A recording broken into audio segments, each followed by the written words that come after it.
Hello, hello. I'm Hello? over There we go. Hello? Now we're good. Okay, we're gonna go ahead and call Monday, July 27th, 2026, regular council meeting to order.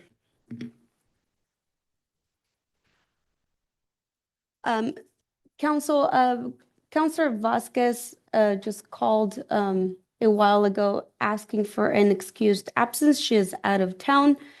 Is there any objection to excusing Councilor Vasquez's absence for today's meeting? I have no objection. No objection. No objection. Okay. Hearing no objection, we'll go ahead and excuse Councilor Vasquez's absence for today. Madam City Clerk, would you commence roll call?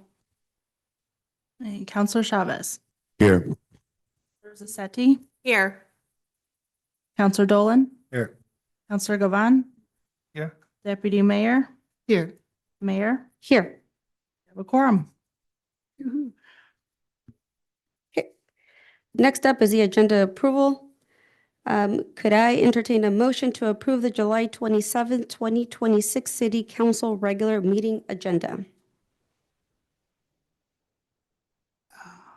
I motion to approve the July 27, 2026 City Council regular meeting agenda.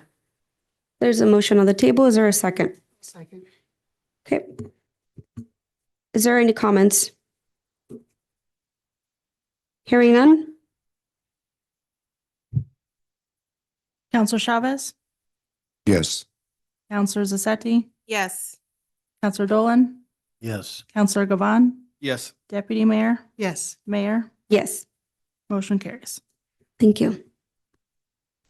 Next up on the agenda is invocation. Is there anybody here to lead us with invocation? Okay. Oh, okay. Sorry about that. I'm grateful to be here with you tonight to give this opening prayer for this council meeting. Please prepare to pray in a manner that you are accustomed. In my custom, I pray, Heavenly Father, mercy, grace, and the peace of Christ to all present. In the spirit of unity, bring these council members together so that they can, in one accord, conduct the business here tonight for the greater good of all the residents living within the city limits of Sunnyside. In the light of your truth and love, grant your favor on this city council and the public they serve. Allow the actions taken here tonight improve the quality of life for all people living in Sunnyside. Prepare to close in the manner that is your custom. And in my custom, I pray in Jesus' name, amen. Amen. I pledge allegiance to the flag of the United States of America and to the republic for which it stands, one nation, under God, indivisible, with liberty and justice for all.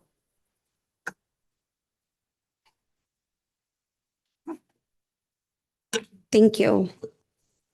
Okay, up next on the agenda is a space for proclamation. There are no proclamations or presentations for this meeting, so we will dive right into 6, which is public comment for active agenda items. Hector, is there a list right behind you for the active agenda?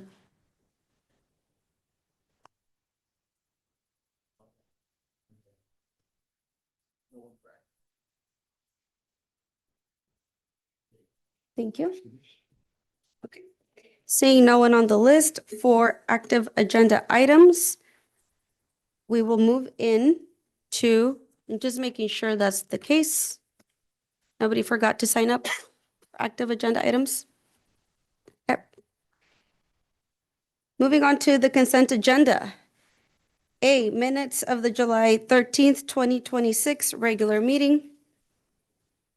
Claim vouchers. Approved claim voucher numbers 114559 through 114613 and wire transfers listed for $419,235.60 for the period of July 24th, 2026. Madam Mayor, we also have a number of, from the check register to add to the consent agenda tonight. I'm looking for the last numbers here. Do you have those, Katie? Yeah, so we're also looking to have a motion for the claim vouchers of 114,513 through 114,558 for the period of July 17th, 2026. And the ending amount for that one is $231,573.33. Thank you for reading that into the record. Thank you, Deputy Mayor. Deputy Mayor, I'd like to recommend approval of the minutes and the claim vouchers as presented on the consent agenda. Is there a second? I'll second. Or discussion? Go ahead. Mr. Galvan. So there is one item that I would like to a closer look at, 114525. I think we should all be informed of what this is and why it's getting paid. And I would move to remove, I want to do an amendment to the current motion to remove that one.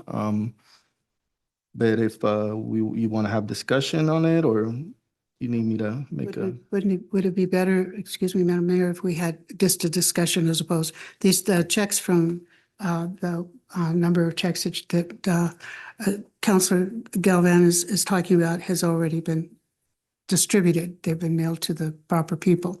And so we were just making this as part of our agenda, but perhaps the city manager could be the one who could kind of explain how this came about.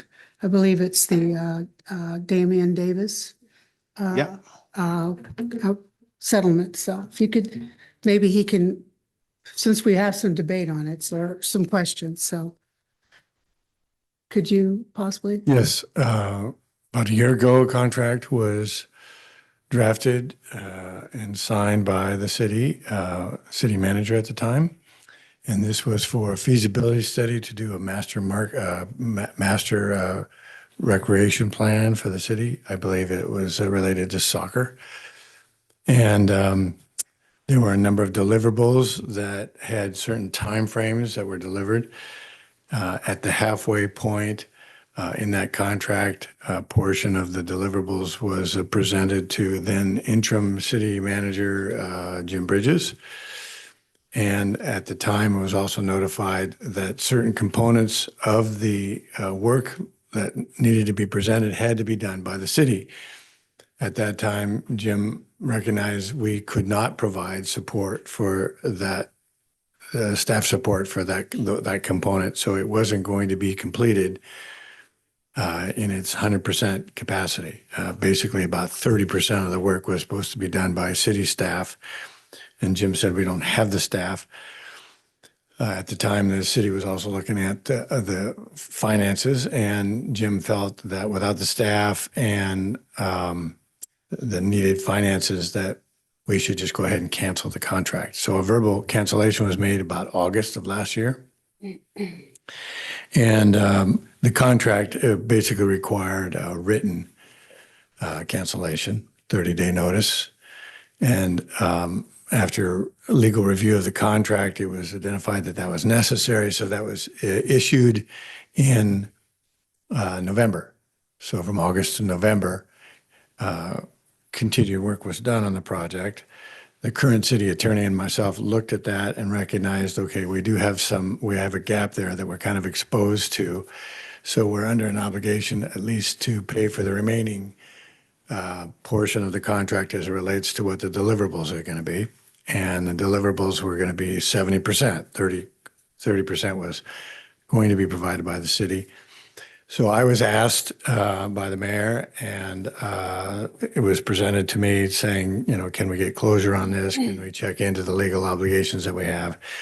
And as I said, Rob and I determined that there was some exposure because of the amount of time between a verbal communication was made to end the contract and an actual written portion of it was about a several month gap. So we negotiated in the process, and it was negotiated down from $20,000 to $10,500. And so we will have deliverables on that after the check is received, and closure of the contract is signed. So if I may, I'm looking at the contract right now and the discretionary termination by city consultant retains payments received and is reimbursed for expenses. I understand that we already made a payment to Mr. Davis, but did he provide any written reimbursement for expenses? No, he was, of the $35,000 contract, we paid him an initial down payment of $5,000. And then at the midway point, we paid him another $10,000. And so the remaining $20,000 of that contract was supposed to be paid at the end of the contract period. And so no expenses were paid because, again, much of those expenses were related to things that the city was going to do, such as conduct stakeholder meetings, publish literature, hire whatever legal counsel was necessary to put together a ballot measure. And so no expenses other than what was contractual. You could go. I'm gonna go to Counselor Dolan and then I'll come right back to you because he had his hand up first. Go ahead. I had a conversation with Jim about this issue, and he said that this is as close as you can get to. He said that he thought that this would be about as close as you could get to gifting of public funds, because we received nothing other than a list that was taken off the website of the city parks. I have not seen the first, there were 8 deliverables as a part of the total project. And Jim, I believe, received the first 4, which was a part of the midterm contract negotiations. So that's when he received the $10,000 payment at that time. So I haven't seen the first 4. I'm expecting to receive all 8 in some percent completion at the, as soon as we sign the closure of the contract. Go ahead, Deputy Mayor. This particular claim was in good faith, I believe, and there was some confusion, I believe, on what it was that the sitting city manager at that time believed was the way that the council wanted to go. We had set this up as a soccer master plan consulting, which is what Mr. Davis was working on and had been holding townhouses and surveys starting in Cinco de Mayo. And with the plans that there would be more of those kinds of things. At a certain point, he was working on all of that. At a certain point, he quit hearing from from City Hall. And so there was no conversation going on. He was given at some point a termination, but it was only in word. It wasn't on contract. There was no, because there was ways to get out of the contract that were listed in his original contract. In any case, at this point, he has come to a reasonable, I believe, settlement. And as we said earlier, that particular bunch of checks have already been distributed. So it's not like we can call him up and say, give us back our money, because that boat has floated. And but that's how it came to be at this point. Go ahead, Counselor Galvan. I just don't see how we can pick and choose what part of the contract we want to follow. We want to enforce, right? I'm looking at the contract and nowhere on here does it say that, he's going to require a certain amount of city staff to help with this venture of his. If it's something, is it something that he bit more than what he can handle, then so be it. But a contract's a contract. Termination, it's in black and white here. So I don't see why city should pay. Go ahead, Counselor Sati. Well, he says, I don't know why the city should pay. I mean, we did discuss this last week at our finance committee meeting. And if it was an issue there, we should have probably pulled that and discussed it further. But I mean, it's already paid. So I'm not sure how, the comment of we shouldn't pay it when it's already probably in his hands. Go ahead, Counselor Chavez. So my thing that what I'm getting here is that we paid to avoid legal action. Is that what you're telling me? Right. In his interpretation of the contract. We had failed to give him proper notification, and that just not paying the remaining $20,000. As I said, Rob felt that we had a exposure in a legal process if he wanted to take it in that pathway. And so we might as well just settle because that would have involved legal expenses. So I want to add to that. So were we supposed to write him a letter stating that we weren't, instead of just telling him, we didn't write him a letter or anything? We did eventually, but there was a gap between when we verbally told him and when an actual letter was issued. And so that's the exposure that we had. And as I said, a verbal communication was made in August and an actual letter was issued in November. Go ahead. So I did bring it up in the finance committee, and the contract at the time, I didn't have it in front of me, but, and I understand the notion of trying to pay for something just because somebody is threatening to sue the city. You know, if we pay like that, then might as well open up the checkbook, right? Everybody's always threatening to sue the city. But after reviewing the contract, I mean, it's in English, black and white. Well, we had an option to not pay. But that was a discussion that Rob and I had, that thought, is it worth it, you know, to put our legal foot down and say no. So because there were deliverables, which we haven't seen yet, but presumably they are, let's give them the benefit of the doubt, quality deliverables. There is something that we actually purchased with this contract. Go ahead, Counselor Dolan. Is there a difference between a contract and an agreement? Not generally. We use those terms quite synonymously. Well, because it seems seems to me that I was there for the tail end of this, and it seems to me that we had agreed that he, according to the agreement, that he would deliver and then be paid. And now we're paying him before we get any results, any presentation, anything. I was curious about that. And when I talked to Jim Bridges very recently, he said, yeah, don't vote for that because that's giving away city taxpayer money for something that we're not getting, that we haven't gotten yet. And he said the contract was terminated. He said, he told him, he says, you're not getting anything to me.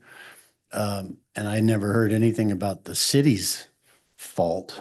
I can't imagine that because we were in the middle of changing council. We didn't even know about it. We didn't hear anything about it until I asked them. So I think we should table this or possibly vote on this to see what it is we're dealing with here, because I don't think this should be paid until we see some results. We've been down this road before with other contracts and other contractors, and it doesn't make any sense to me to go paying for something that we haven't gotten. Go ahead, Counselor Chavez, and then I'll come to you, Deborah. So first of all, my understanding it's already been paid. Second is we're avoiding getting legal ramifications if we didn't. So there's no reason for us to even table it. That should be out of the question. Third is when our city manager just decides to let you go but doesn't give you any paperwork, that's something to lean on. Deputy Mayor? And in fact, the termination was verbal. It was not, there was no piece of paper ended up in the hands of the Mr. Davis until November. And by that time, then when he was wanting to see about the final payment, there was crickets. Nobody talked to him. I think it was until he started sending emails to the mayor. The mayor says, well, what is this? And then nothing happened for a little bit longer. And then when Mr. Haley come on board in May, is when we started really doing some investigation into what could be done. So that's how, it's part of the narrative of how we got to this place. And in that regard, if it's, or I'd like to call for the motion. There's a motion on the table. I believe it was seconded already. Ms. Sasaki. Yes. Is there any other comments before we approve the consent agenda? No. Okay, I'd like to just comment on this. You know, I really do believe this is a result of the constant turnover in management. There's a reason why I was so vocal about making rapid decisions in shifting the way that we did last year. You know, over the course of the last 10 years, we've had around 10 to 12 city managers, including interims.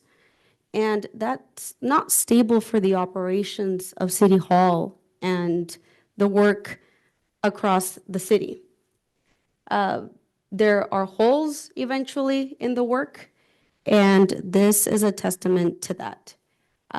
When I kept receiving invoices in my inbox, I also had no idea what had happened with this contract. The only thing that I had remembered is that we had talked about it in council sometime before the previous city manager was put on leave. And that's all I had in terms of recollection.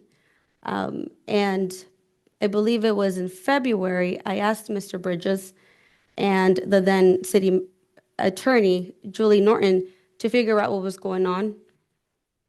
Jim Bridges ended up leaving. Then we had a short gap there with Chief Lehman. And then Mr. Healy comes on board.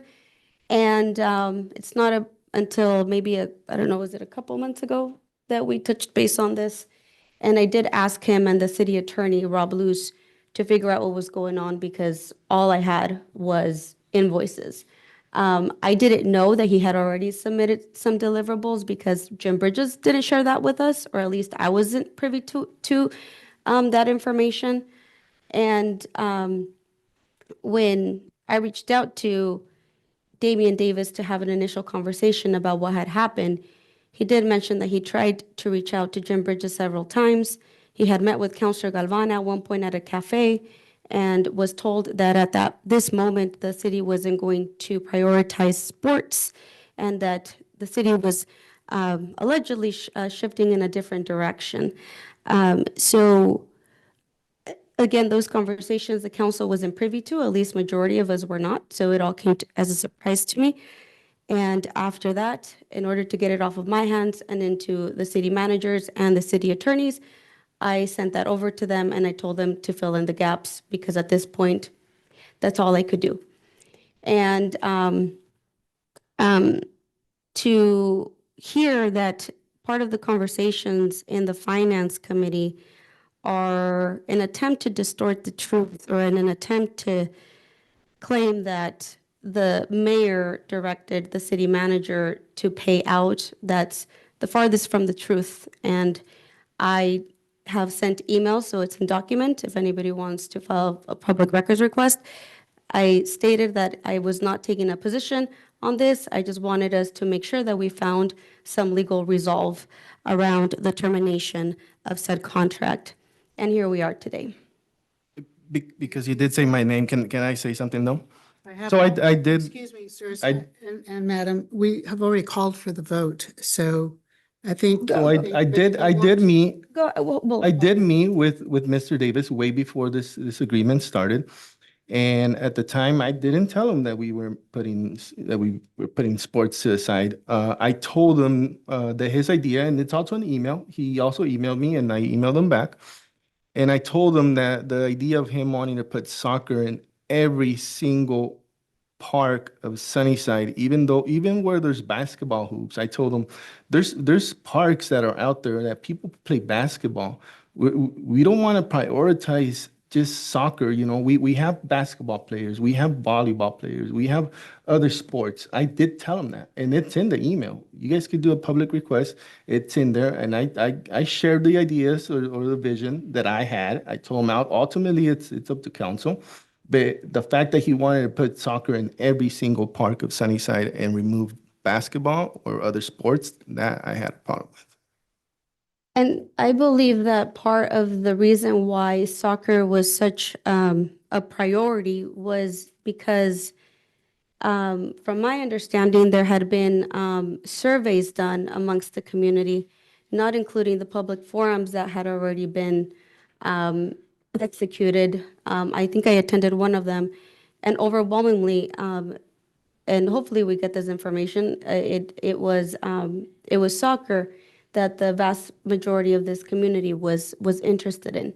Nonetheless, I think it's great that conversations were happening around what should be prioritized in community around sports, because I think sports all the way around is what our student or our youth need. And in terms of leadership, it should have been in our works to make sure that we are trying to figure something out to bring in some infrastructure around, if it's a sport complex or if that's enhancing the community center, et cetera, et cetera. But we know that we have a ton of work to do in community, and I'm glad that you were throwing in your ideas there, Councilor Galvan. I'll go to Councilor Dolan. Is that my understanding that he's already been paid the full amount? He's been paid the settled amount. So the full amount was $20,000. And in the negotiation process that we went through, we negotiated down to $10,500.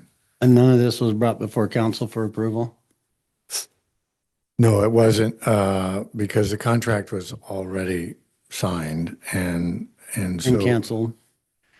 Right. So we had an obligation on a negotiated settlement. So it wasn't like I was getting a new approval on a contract. It was settling the one that we had existing.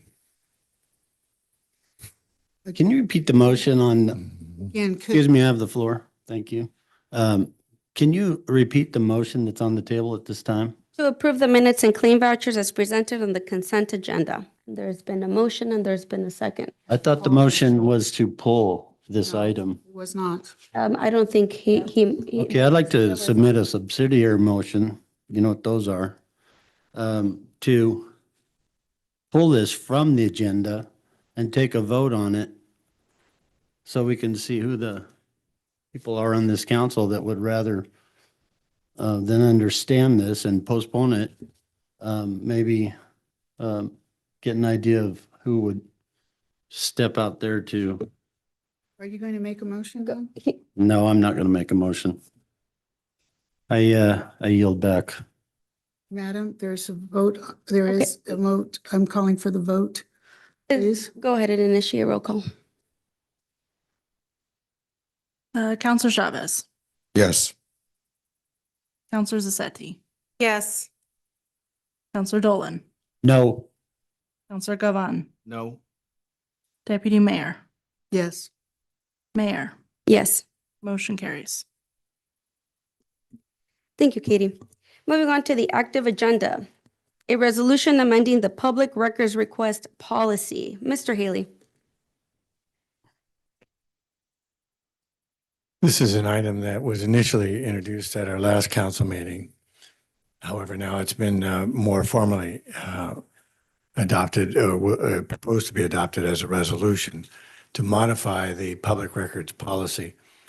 We have a lot of public records, and there was a period of time where we didn't have a clerk, and we were using interim city clerk services from Toppenish. And things got piled up. And so we are now trying to get all caught up. It takes a significant amount of staff time to respond to public records requests, and there's no compensation for that other than the actual copies of paper. So the new policy is a combination of addressing the items legally that needed to be updated, change to the cost of copies. We were previously charging too much, and so we've modified that to be more correct. A council member, Gavan, had recognized that it was inaccurate for us to have time billed for making copies, so that part has been scratched.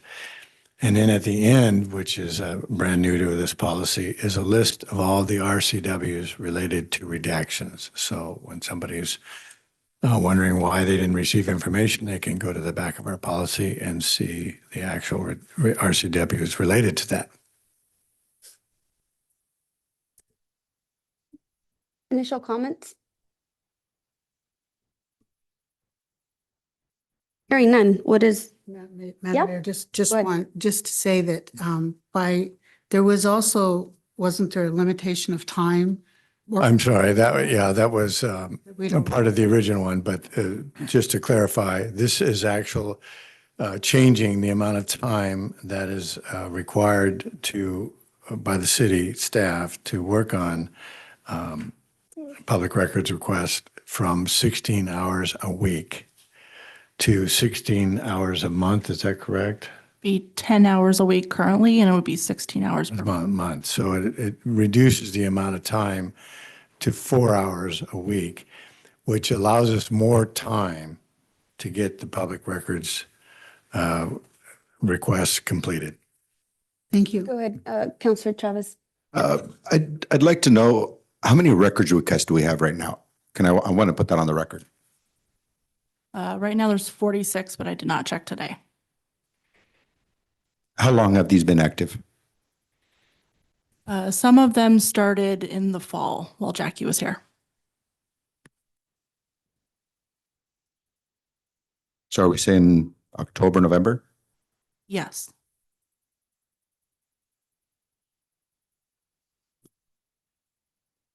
Go ahead.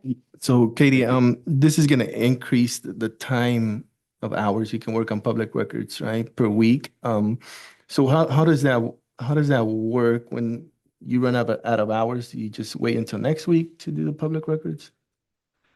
So it would lessen, because right now it's at 10 hours, a minimum of 10 hours per week. So as of right now, I'm doing that, but other things are not getting done. So I definitely need more time to work on actual clerk things. Sorry, did that answer your question? Yeah. Essentially, it reduces the amount of time she actually spends on it. So instead of 10 hours a week, it brings it down to 4, which just lengthens the amount of time that we have to respond to public records. So in other words, it takes a little longer, and some of them are very, very long. I mean, there's one in there that could take Heath an entire month just by himself Oh. to respond to. If I may, does this affect both you and the new deputy city clerk? Correct. You're both are gonna be limited to these hours? Yes. And we don't also have a public records officer because there's a certification required for that. So we're still using the Toppenish to assist in that, kind of give us some oversight. Is that correct? Yeah, I meet with her weekly, and so we're working through our backlog. It just, I guess it helped me understand why, we asked for a deputy city clerk to help us catch up on these public records, but yeah, they're going to be limited to how many hours a week? Why did we need a deputy city clerk? Sure, we're going to be doing more than 4 hours per week. With the backlog that we have to do more than that. But as we move forward and we get done with that backlog, 4 hours is much more reasonable. How I interpret the policy right now with a minimum of 10 hours that I have to spend on public records requests. Theoretically, if we had none, I would still have to spend 10 hours on public records requests. So this just gives more flexibility. Gotcha. Thank you. You should also know, George, that a deputy city clerk is also going to be used for records management because that's a big task as well. All right. Public records management. Yeah, and that position is also an executive assistant. It's a split Executive assistant to, to the city manager. Yeah. Or other personnel as needed. excuse me, Madam Mayor. So it's very much a flexible sort of situation What we currently. hope to do with it. right. Yeah, Yeah. but those are the things that need to be being done, need to be done, right? Correct. Yeah. Yeah. Have to Okay. actively working on it. Great deal. Can I'd like to make the motion to adopt a resolution to amend the public records request policy as provided by city's legal counsel. Is there a second? I'll second. For discussion? Hearing none? Counselor Zassetti, Yes. Counselor Dolan, Yes. Counselor Gavan, Yes. Counselor Chavez, Yes. Deputy Mayor, Yes. Mayor, Yes. motion carries. Thank you. Moving on to agenda item B, letter of commitment for the Department of Commerce permit review process update grant. And the sponsor is Hector Mejia. Yes. Good afternoon, Mayor and Council. The Washington State Department of Commerce has announced that the fiscal year of 27 permit review process update grant program, which provides funding to improve local residents' permit review processes. The grant requires no match. The city of Sunnyside proposes to apply for grant funding to comprehensively update its development regulations, including Sunnyside Municipal Code, SMCs, Title 16 subdivision, Title 17 zoning, and Title 19 administrative of development regulations. The proposed project will, number one, revise the development regulations to clearly define permanent review procedures and approval criteria. Two, consolidate land use into a master land use table, identify permitted users and the applicant review process. And three, eliminate inconsistencies and conflicting provisions between the SMC Title 16, 17, and 19. And four, develop standardized process-specific permit application forms with clearly defined subdivisional requirements. And Joseph is on Zoom with myself. We are here to answer any Yep, I'm here. questions if the council has any. Go ahead, Counselor Chavez. So can you kind of explain a little bit for some of the community that doesn't understand a lot of the lingo of what all of this means? It's important that they understand some of it.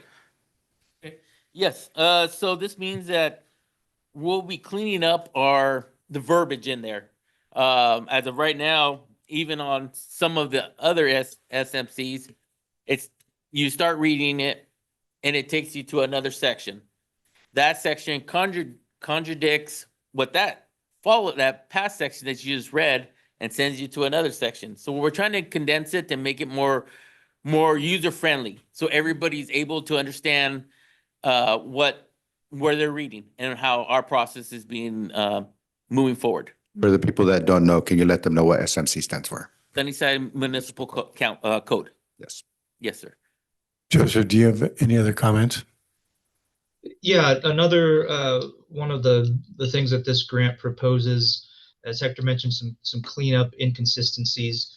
So in Title 19, that outlines some of the process requirements that some of your application types have. As an example, it calls a short plat as a type 2, which doesn't have any notification requirements. But then if you look at the short plat section in Title 16, the subdivision ordinance, it says that a short plat can't be issued until after a 10-day comment period. So cleaning up that inconsistency. What Hector was describing was the fact that all of the different land use designations, your R1, R2, they all have their own individualized list of permitted and conditional uses, which the verbiage isn't the same between the different zones. So you'll have the R3 zone will say, single family and duplex. The R2 zone will say single family and two family. There's a lot of, they're consistent in that, you can tell what the differences are, but having to go back and forth between the chapters is challenging. And so one of the big components of this grant will be creating one table that has all your land uses listed on one column, or one row, all of the different land uses on columns, zoning districts on columns, and then where those different uses are allowed and at what level of review. So people not only applicants, developers, but also staff can go to one place to look at, okay, I want to do this use in this zone. Here's how it goes. So it'll clean up that process a lot. And then another component is actually defining what the different process components are. What's required for a type 1, type 2, type 3. The application submittal requirements will be clearly outlined, so it provides a level of consistency just across the board, so everyone knows, I want to apply for this type of permit. Here's what I need to provide. Here's the process it will go through. Here's what I can expect for a decision. Excellent. Go ahead. So Hector, thank you for getting on this, and I know that our code is really outdated. I've had previous conversations with the previous mayor, and he just said, like always, we never have time, we don't have the money, and I appreciate you guys going after these grants, because the Washington State does change RCWs quite often, right, on a yearly basis sometimes, and cities just have to follow, and it makes it harder for any contractor or anybody that wants to go into a city to understand what the code says sometimes. And if it's something that the Commerce wants to help us fund on a yearly basis, or how often they offer this funding, I'm not sure, but definitely let's not let another 10, 20 years go by before we even consider updating our SMCs. Oh, correct. And like I stated before, Mr. Taylor and I are doing our best with our time management. It does take a lot of time. The process is very lengthy. Once we review it, obviously we have to send it to our attorney to get his opinion on it. And then, he makes his corrections. We bring it back. There's some questions that we have to ask ourselves, like, what do you mean here? Or can you clarify? And then we're back and forth before we bring it up to the Public Works Committee. Once you guys review it, obviously you guys would have questions also, which, it's a circle, but it's a doable circle. It's just a time commitment. So I just want to also just state, I think this is way overdue. I'm glad that you guys are working on this, because this is something that I met with a lot of the contractors, and they've had trouble with permits and, everything, getting things done because of the SMCs and navigating a lot of the verbiage and the lingo and everything. When I was building something, working on my dad's, we had a lot of trouble with that. And so I'm glad it's being brought up, and hopefully it works out for our community to want to build. Most definitely. I have a few questions. So this is just to approve the application for the grant. This is authorize the letter. Yes, to commit for the fiscal year 2027 of Okay. reviewing the process. So we haven't yet received or been approved for the grant. No, we haven't been approved yet. Okay. And then once we're, Grant is due on the grant is due on Friday, and okay. Yeah. so the letter of commitment before you is one of the application requirements to be able to submit the grant. And then you did mention that after, if we are approved for the grant, then there is an RFQ process. Correct. I believe there would be an RFQ, obviously, because we would have to be out to everybody equally. And then once that process gets done, everybody was submitted. I would get a board to say, so we would do interviews and move forward from there. Okay. And then for the permit review, is it just solely the SMCs? Is it, so we won't be looking at the permitting, like application for permits themselves? Councilor Chavez did bring up that there's developers that have a hard time going through this, and I have heard from community, and this is just another part of the process, that it's hard for them to understand how to actually submit for permitting. But this is more in regards to like the rentals of around the community. So it's not very, I guess, user friendly. Well, this is just for the SMCs? SMCs. Okay. Yes.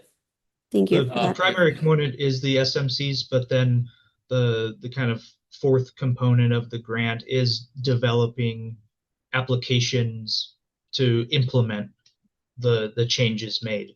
So the city uses the OpenGov platform for all of its permitting, both, land use, building, et cetera. And so once those permit processes are clearly defined in the SMCs, then those can be transferred into OpenGov. So it's clear across the board. It'll be a one-to-one match. Whatever the SMC says is part of the process, the same requirements will be in OpenGov.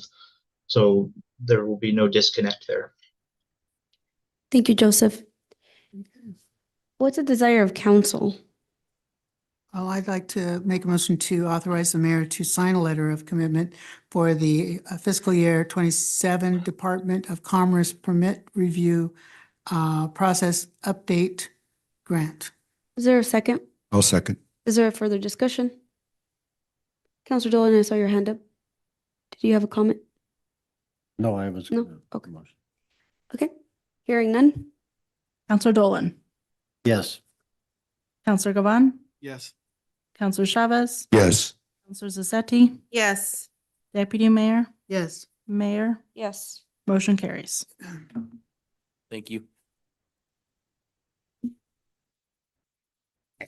Moving on to item C, Transportation Improvement Board Funding Application for the Complete Streets Program.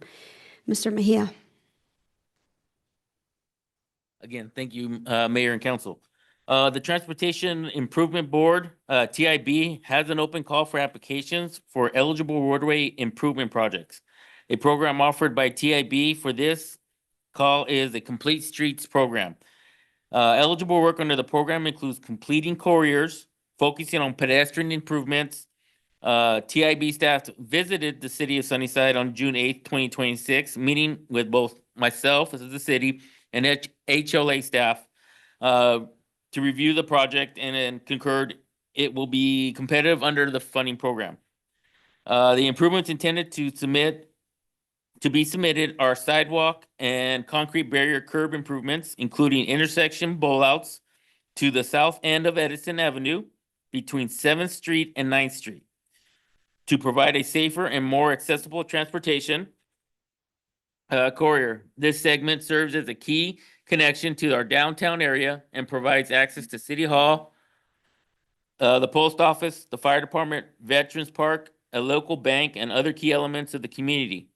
This corridor also serves as the route for 3 annual community parades and experience consistent pedestrian activity throughout the year.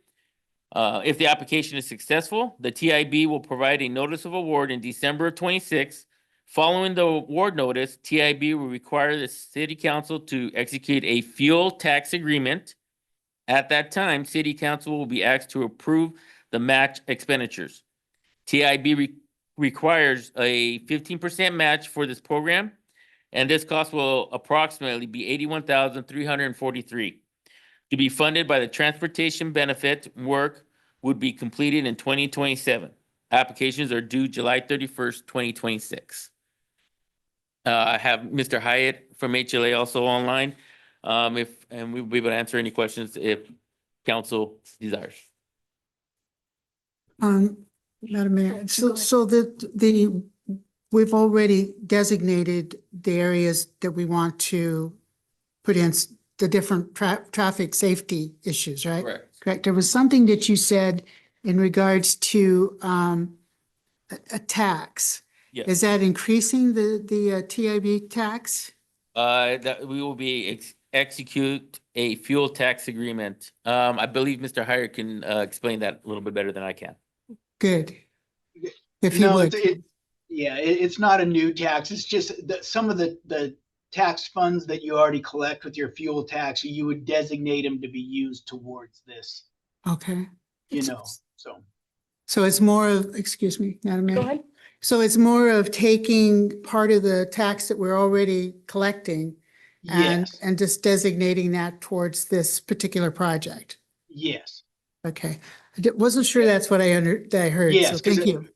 Yes, fuel tax funds have to be designated to be used towards road improvements and maintenance and those type of Yeah. funding uses, so. And Madam Mayor, and if I remember correctly, that was indeed why we decided to set up that particular tax a couple of years ago so that we would have Yes. some money growing for street improvements.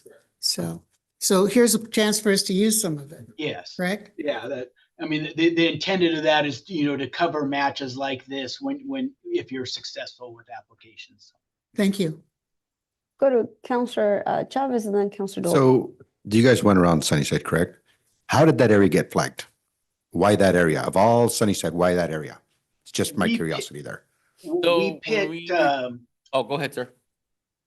okay, we picked several projects working with staff and stuff that were known to be that they would probably find favorable. Some of them they didn't, some of them they do, and that's what we take them around and look at things and drive them through town and present them with options, that we've worked on before, or with staff, knowing of known areas that need to be repaired or improved or desired improvements and with the different funding options in mind. Complete Streets loves to fill it, to work on, sidewalk and pedestrian improvements. This is right in the corridor that we've done other improvements. So, it would be appealing to them to continue that development. So how far south would you be going from Edison? I see it's 7th and 9th Street and you, Yeah, just around the corners to the tie-in points and, kind of redoing, so not very far along 7th and 8th and 9th. It would just be kind of completing the roundabouts and tying back in, to, at a logical place. There is a kind of a little sketch shown there that we would, the fine details would be worked out, but during the actual design process, but roughly the tie-in points of the bulb out returns and any necessary improvements for the sidewalk tie-ins and the parking spaces. Go to Counselor Galvan and then Counselor Sasati. I'm just curious. If it was such a favorable, project from the staff, why isn't it listed on the 6-year plan that we just reviewed and passed the last meeting? Does this project need to be listed in the 6-year plan? These are Complete Streets are kind of a different type of improvements. So we would get it on the tip if you are successful. But Complete Streets kind of focus on a different, different type of improvements, where your 6-year plan focuses on, maintenance and, transportation needs as far as functionality of traffic movement, different than pedestrian movement. So, it could have been on there, but it is not necessarily imperative to be on there for the functioning of your street and maintenance programs in totality. Thank you for that Counselor explanation. Sasati had her hand. Go ahead. I don't know if I'm getting ahead of myself, but so the city will pay 15%. When is that supposed to be paid out?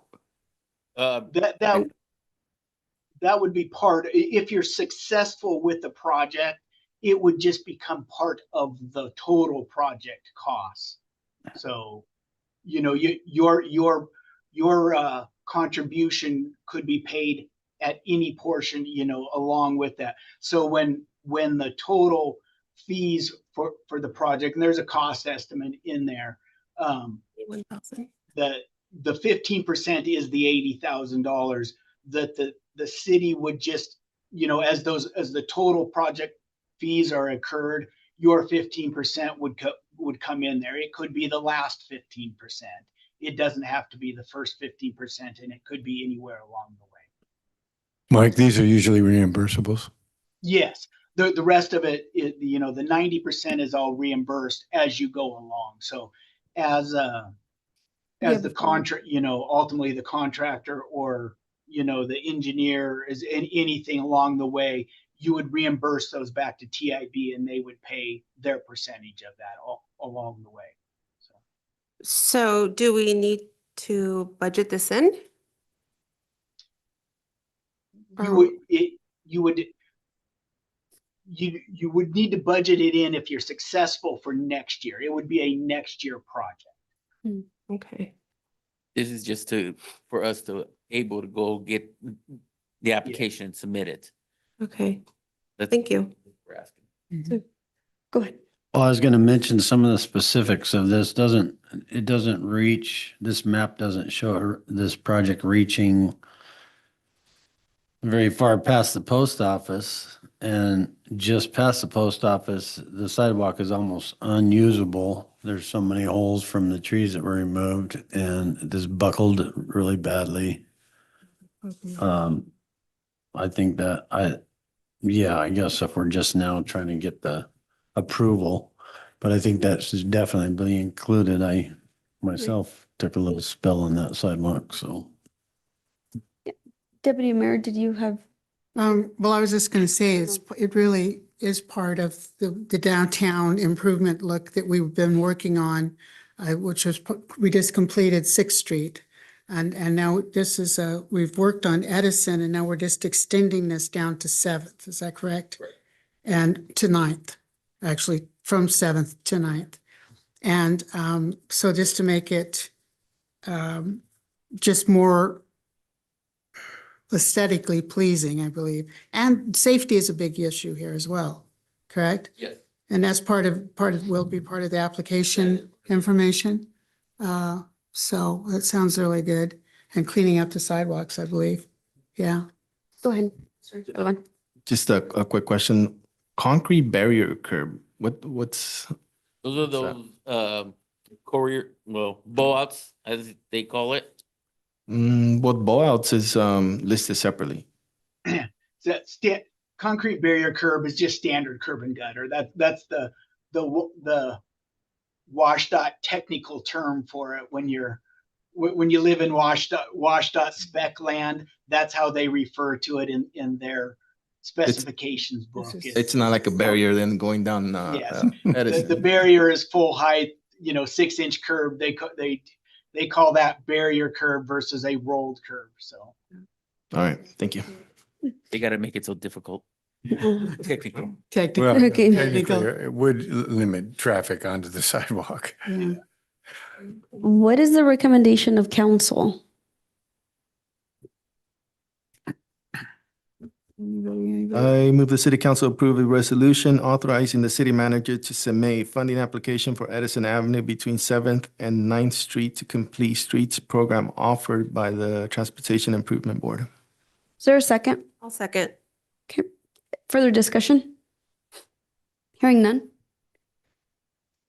What, Oh, go ahead. will this be will you be able to add things like sidewalks to it? I really think so. Look at a little bit down the same street of 7th would be a big plus because that's not even passable in spots. That's part of the plan, is it not? It is not, and not according to their drawing. I believe we can take a look at that, right, Mr. Hyatt? Yeah, you can always, you can definitely extend it, anything that the city would like to add in and pay for is 100% allowed. Go over 15%. We can extend it as much, if you're approved for a certain funding amount, and we could revise this application slightly and extend it further. It would just, tweak the cost estimate and obviously your 15%. Or, when we're actually under design, these are just, rough cost estimates, based off of a quick sketch, no actual field work. We could look at during the actual design, you could probably get further when you hone in on the actual design details, for what it, if you wanted to stay within this funding amount, but if you wanted to extend it another, 50 feet or 100 feet, we could revise the application accordingly and do that. I believe that, I think we should just for sidewalk sake, if that's okay with the council, that we can revise the application. I would almost go to, sorry, I would almost go to the sidewalk safety ahead of the bump out corners, maybe on the far end of this project. Okay. Less of that and more sidewalk safety, like across from US Bank. Try walking on the eastern sidewalk across from US Bank and you'll see what I'm talking about. Yes, sir. So can we please revise it, Mr. Hyatt? Yeah, on all 3 roads, or is that just on 7th? Is that what you're primarily thinking, or? Well, 7th is the one that comes to mind right away. I haven't walked around. The other side's the fire department. I think when they put up the fire department, they put in all new sidewalks. I believe so. And in reality, you know, those a certain portion of that bank sidewalk is fairly new and would be retained. So there's a little fluff in there that is kind of overlapping that we could extend that and move it around too. So Yeah, I don't think that the bank side of the street would be, it's the other side of the street where the driving company, I believe it's Okay. the east side of the the street. east side of 7th is Okay. a bit Yeah, of a we can do mess. They that. took out a bunch of trees that were planted there. And every so often there's a square with some gravel in it and part of the stump still there. yeah, we'll get that The roots have all added into buckled the the. sidewalks. And so there's some pretty significant trip hazards all the way down, all the way to, I believe, Grant. Isn't that where the library is on Grant? I believe so. Yeah, so. Go ahead, Counselor I Chavez. I think my concern with that is if we start extending that, we're gonna start moving a lot of other stuff. You look at 7th, go look at 9th, same way. So we better be careful in what we ask for, because if we go and ask for 7th, 9th gonna come up to also. So that's just my food for thought right there. Well, I mean, and we can always revise it later also, you know, if we do get the TIB grant. Right now, we're just asking that we are able to apply for it and move forward. Yeah. So we can always look at it at a later time also. Yeah. Thank you. So let's just move forward with what we have, Mr. Hyatt, please. Let's Okay. just vote. So yeah, real quick, I mean, with the application being due this Yeah. Friday, Yeah. I think we should leave it as is and possibly, you know, maybe identify more sources of grants later on. You definitely keep it on your list of. Oh, most definitely. To-do list, but with this being so close to the deadline, I Yes. want to leave it as is. Okay, we'll definitely just leave it as it is, and with your guys' approval, we'll move forward. Right. Thank you. Did you have an additional comment? Nope. Nope. I'm ready to vote. Okay. And so now for hearing no further discussion, go ahead. Counselor Govan, Yes. Counselor Chavez, Yes. Counselor Zassetti, Yes. Counselor Dolan, Yes. Deputy Mayor, Yes. Mayor, Yes. motion carries. I might comment that one of the things we could do is increase the 27 budget amount from 81 to maybe 100,000. So that gives us a little extra, because once you have the contractor mobilized there to do a little bit more sidewalk work is way less than starting a new project. So that would make up a difference if we had to pay for some of it ourselves. That's probably a good way to look at it. Okay. Thank you. Moving on to the final item on the agenda, which is D, Transportation Improvement Board funding application for the Arterial Preservation Program. Mr. Mejia. Yes, thank you again.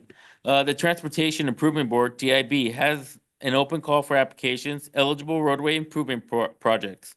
A program offered by TIB for this call is the Arterial Preservation Program. Eligible work under the program, this program includes resurfacing streets by grinding and overlay, full depth reclamation, or chip seal. TIB staff again visited the city of Sunnyside on June 8th on 2026, meeting with both the city and HLA staff, and a project from the city's 6-year tip was reviewed to resurface 16th Street from Yakima Valley Highway to the north city limit line. After reviewing existing site conditions, including cracking and surface conditions, TIB staff advised that the city is to consider changing the limits from Yakima Valley Highway to North Avenue on 16th. This section of the roadway is less than newer intersection at the Yakima Valley Highway, is the worst in condition, and will be more competitive for the funding program. If the application is successful, TIB will provide a notice of award in December 26th and following the award notice. TIB will require the city council to execute a fuel tax agreement. At that time, city council will be asked to approve the match expenditures. Also, if the application is successful, an amendment to the 6-year TIP will be needed to comply with TIB requirements. TIB requires a 15% match for this program, and the cost will approximately be $96,837, including non-eligible work of the parallel parking to be funded by the Transportation Benefit District, and work would be completed in 2027. Applications are due July 31st, 2026. Initial questions? That's this Friday? Yes, it's this Friday. Any other question? Madam Go ahead. Mayor, so we're going from Yakima Valley Highway where the light is, and you're taking and resealing from Yakima Valley Highway to North Avenue. And then you're going, if I understood this right, now you're going to go all the way past all the schools to the end of 16th before it becomes something else? Is that what? No, I believe we were going, it'd be north. That's right, north. Yeah. That's where 16th goes. It goes north. So if you're going and you're going to be North Avenue, Correct. which is actually an east-west kind of situation, is going to go to, so the actual project then, you see this. Katie, are you able to put that Can we map on the see it up on the screens? screen? Because I'm not sure. It sounds like you want to go past the schools with sidewalks and stuff, but that's not what you're saying. No. No. The original presentation to TIB was to go all the way to the north, basically city limits line, all the way past Yeah. the school. Which was Yeah, which would go all the way out. Sun Valley. Right, all the way to Yeah. Sun Valley. Yes. Yeah. They felt that project was a little too much for what they thought that they could fund at this time, and looked at the road conditions and the project conditions, and felt that the worst of it was that the first section, which is basically from the more recently improved Yakima Valley Highway and 16th intersection to North Road, Scheller Road, same road there. Oh, Scheller Road. And recommended that we pull the project back in for this application to those limits, with the thought of it, in a next year's application or the year after coming in for the remainder of it. And part of that is because, the project got, to go all the way to the end was a quite substantial dollar amount as well as a match amount for the city, because it also combines with, not only just the pavement preservation, but it also has some sidewalk improvements, improving, what they liked about it is this, not only did the present pavement preservation, but it also had some accessibility improvements, to get in crosswalks and handicap accessible ramps, to aid people getting to the school, where when you get past this, some of the sidewalks were already in place and the pavement wasn't quite as bad. So that was TIB's recommendation to limit the project to these limits. Right. Yeah, Madam Mayor, that looks like a really good project, because I just thought for a minute there, I thought we were going all the way out to 16. Then that's reasonably, thank you for explaining that. Yes. And some of those cracks were pretty wide and deep, so. Thank you. Yeah. What is the desire of council? Well, Madam Mayor, I'd like to recommend that we approve the resolution authorizing the city manager to submit a funding application for North Avenue and 16th Street for the arterial preservation program offered by the Transportation Improvement Board. Is there a second? Second. Okay, is there further discussion? I just want to say that's my neck of the woods and I walk the area quite often and it does need some work. So I'm excited. Fingers crossed. Okay, Get all the money. seems like there's no further discussion. Hey, Counselor Chavez, Yes. Counselor Zassetti, Yes. Counselor Dolan, Yes. Counselor Govan, Yes. Deputy Mayor, Yes. Mayor, Yes. motion carries. Thank you. Thank you. Okay, moving on to item 9, public comment for non-active agenda items. Hector, is there a list behind you? I changed my password, but she doesn't want to recognize it. Those passwords. I do too. Thank you. Okay.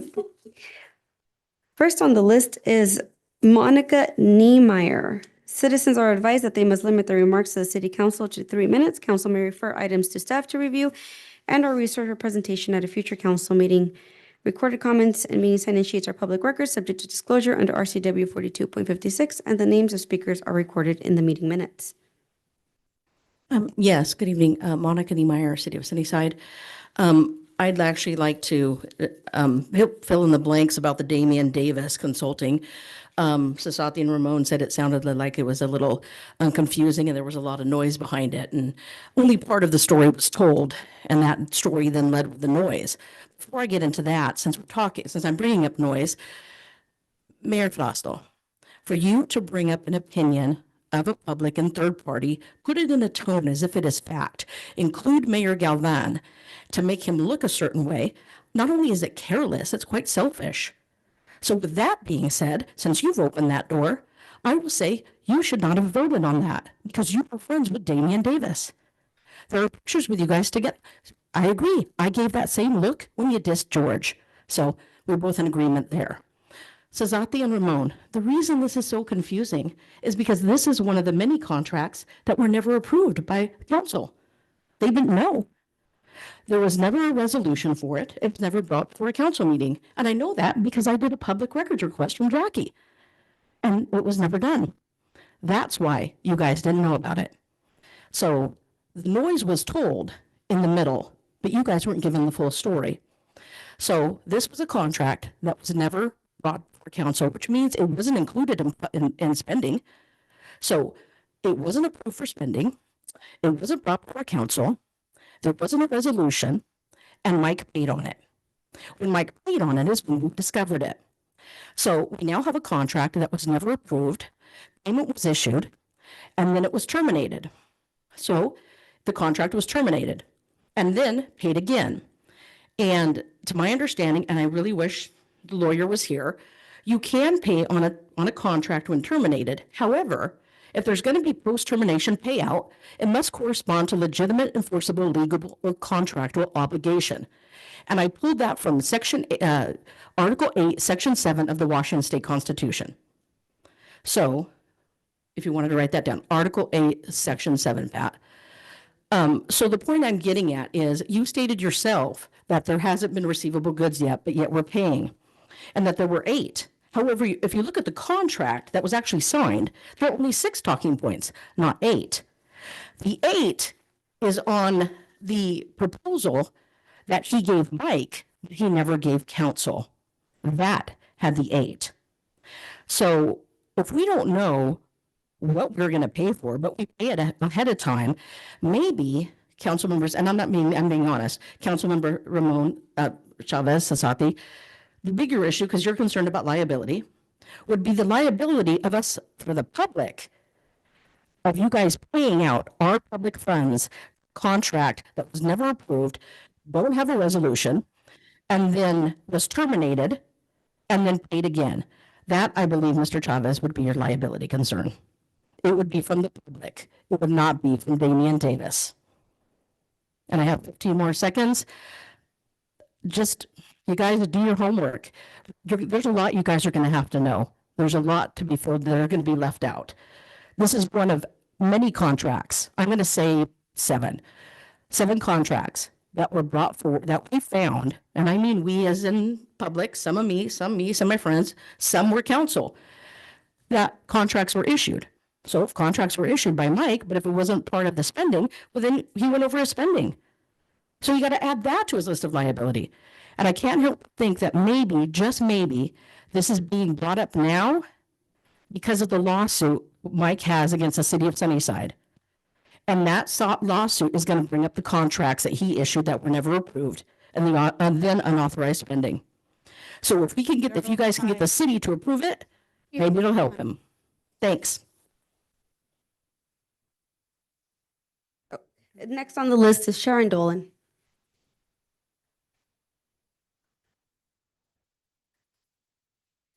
Sharon Dolan, Sunnyside. Part of the problem, and this is all members of council that were on the past council, you guys allowed Mike to have a $50,000 spending authority, and that's what created all of this, and that's on you. The contract for Davis Consultant was not approved by council. The contract was drawn up and signed during a time when city was under a spending freeze. It was not a budgeted item or discussed with former council. Mr. Davis was also paid on a city credit card $1,500 to speak at a Boys and Girls Club meeting about how good sports is for kids, which I agree. And he was a great speaker. He spoke for approximately 15 minutes and he was paid $1,500 on the city credit card. The former clerk did not hold a copy of Mr. Davis's contract. The clerk was given a copy from a council member that asked the now fired city manager. She asked him for a copy of that. A heads up, there will possibly be such or more such missing agreements coming up. There is probably about $350,000 that was not budgeted that was spent by deals by the former city manager. We have that paperwork. The disturbing part of this to me is there is a relationship between the mayor, Davis Consulting, Aya Adelante, and Inatai. The mayor and Mr. Davis have both spoken at Inatai events. Mayor, to act as if you don't have a working relationship with Mr. Davis is very misleading. Next on the list is Britton Moore.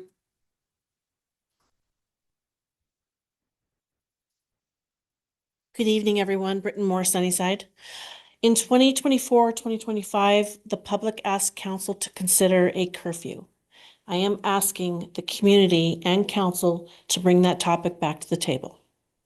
Here is why. I'll call them the bicycle bandits. I'm being very generous in my description of them. They have terrorized our streets for years. They hail from the hotels and other towns. They destroy our property. They vandalize and they steal, all in the hours between midnight and 6 in the morning.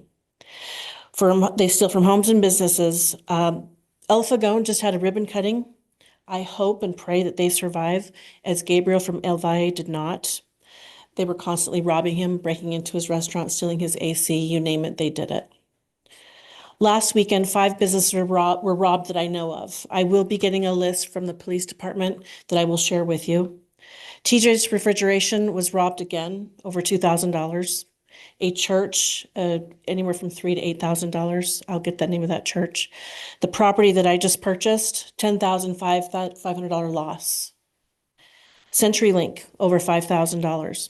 Sunnyside School District, a 4-hour heist from kids with hoods and bicycles. I say kids, they're not kids, they're adults, they're crackheads. They're garbage. A 4-hour heist on video. These thugs, wearing their typical hoods and riding bikes, are going around town stealing from homeowners, taxpayers, businesses. My business, just in the last 8 years, we have $60,000 in losses that we cannot claim to insurance because we will be dropped. David Swales, you know his name, you know his business. He's been robbed over and over and over again, vandalized. When are we going to take over our town? And when are we going to take back our town? Good businesses that keep the city running will leave. Let's untie the hands of the police department and let them do the job that they were hired to do. If we have a curfew, they can stop someone, ask them what they're doing, where they're going. We're not talking about Billy and Sally up on the hill with their banana bike and their flower basket on the front. We know those kids are fine. The officers know who's bad and who's good and who's out doing bad things.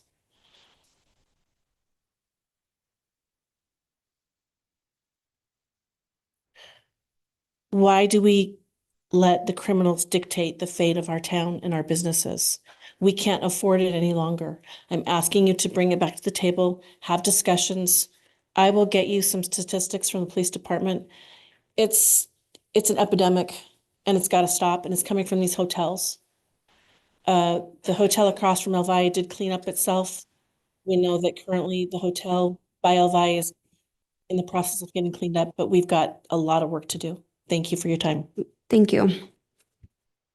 Last on the list is Vicky Ripley.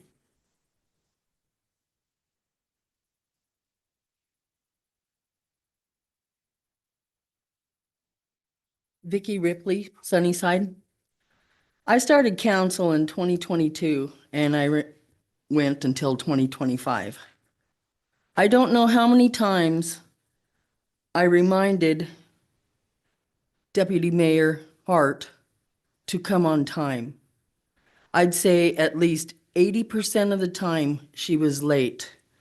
And I think that's last week, or the last council, had to wait 13 minutes to have a quorum because she was late. And to me, it's disrespectful and it's rude and it's uncalled for. Is there any rules on coming late or any penalties? On another note, First and Lincoln heading west, the stoplight at First and Lincoln heading west, people have been backed up until 4th Street because that light doesn't change. So many people have been running that light because it's not changing. It changes the other 3 ways, but not on Lincoln. And so many times I was going to email you, Hector, and I'm so bad at that. So I brought it before council. Okay, thanks. Thank you. That concludes public comment for today. And then moving on is items from council members. Item A, mayor's appointments for boards and commissions. So I have on the list that there is a reappointment for Doug Shannon to the Planning Commission and a reappointment for Esteban Ruiz to the Planning Commission. Mr. City Manager, I would actually like to direct you and Katie to ask them to submit an application if they would like to be considered for a reappointment. There's no provision in the SMC that states that just because their term was up, that they are supposed to be considered for reappointment. I often push back on that practice when the previous mayor was here. I do believe if we're gonna just establish a process. There was another member that Deputy Mayor also asked for me to appoint, but I haven't seen their application process, so their name hasn't been brought forward either. So I would like to see applications come through. We still have time. I believe their next meeting is on the 11th. Isn't it? Give me one quick. I thought it was the second Tuesday of the month. You are right. I'm thinking of my economic, sorry. Yes, you are right. So if we have them resubmit their applications, we can go ahead and consider them for the, I think it's the Monday, August 10th regular meeting. Yes, ma'am. I will reach out to them and see if they will submit an application. Thank you for that. Go ahead.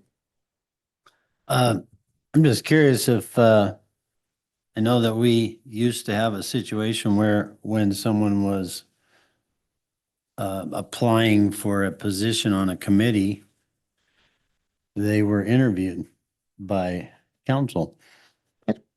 Be a good practice. I think there was 2 of us that have been interviewed so far in the entire time that this city had a council. And are we no longer continuing that? I remember having that conversation. I think I was in the Rules Committee with Councilor Galvan and then Mayor Dean Boersma. And it was a topic of conversation that came up, potentially integrating a interview process. It could be something that's considered if it would be a point of topic that the majority of council wants to discuss. It could be discussed during the Rules Committee meeting, and we can bring it up during our next work study session. Go ahead, Councilor Galvan. So I'm looking at the SMC 2.50.040 term, membership and removal. Unless otherwise provided, all citizens, advisory boards, and commissions will consist of 7 members. Term limits after January 1st, 2012 shall be 4 years and expire on the 13th of June, or until his or her successor is appointed and qualifies. Any member thereafter may be appointed and serve an indefinite number of consecutive terms, subject to the requirements of this chapter. So one, I believe Shannon was just appointed 2 years ago. So I don't see how his term is up. They're supposed to serve 4 years. And then this doesn't really say that they need to submit another application. You know, if there's somebody else that wants the position, it's available, but they should, it allows them to serve till somebody is found. And until somebody else. So if they want to continue on the planning commission and their term is up, according to my notes here, then they should resubmit, but they stay on until somebody else is appointed or until they resubmit an application and they're reappointed for a new term. So they can still be on the commission, right? You're not saying. Yes. Mm-hmm. So what about Shannon? He was appointed 2 years ago. So to my knowledge, what I was told is that he replaced somebody that was already gone there 2 years. And so that's what I was told. If I am miscorrect, That's correct. if I'm miscorrect, then yeah, I mean, he would have another 2 years and he wouldn't need to reapply. So, but like I stated, that's what I was told. And I can reach out to him. The SMC doesn't say anything about that, though. It doesn't say anything about what happens when they're taking over somebody's term. Correct. To me, it's something like that. You know, his 4 years start there. What, so are you counting from the time that he was appointed to now ending his term? Yes. So when I guess he came in, he was taking over somebody's position that had been on for 2 years, and then he was just gonna finish the 2 years. Mhm. So, but like I said, if I am miscorrect by someone's information, I'd be happy to reach out to him and say, hey, you have another 2 years to go, and you don't have to submit. Well, without being any SMCs to say that, I mean, in my eyes, he's served a 4-year term. So, I mean, we have to follow SMC. yes.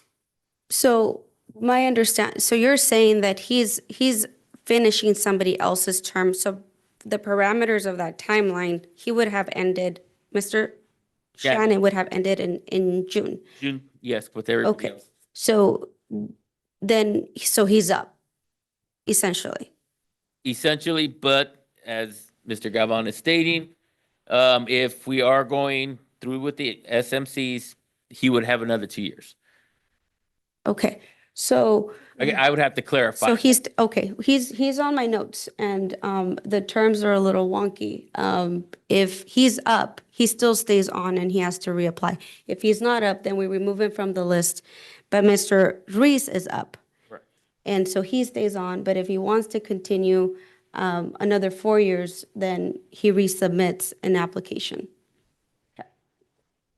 In that way, as of right now, we have a form that I've reached out to for the August 11th for a hearing that we will be having. Thank you, Hector. Okay. Moving on to other reports, announcements, and our questions by council. I'll go ahead and start with Counselor Chavez. So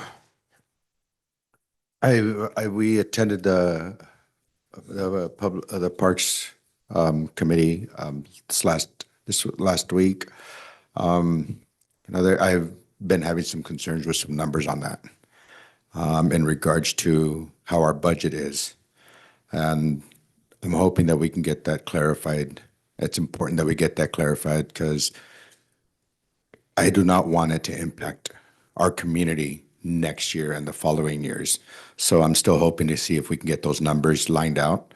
And I also have a concern right now. I know we have, Toppenish just got themselves a new city manager. How will that impact our community, our budgeting, our everything that's going on here with us? So they don't have a new city manager yet. They have an interim. Interim.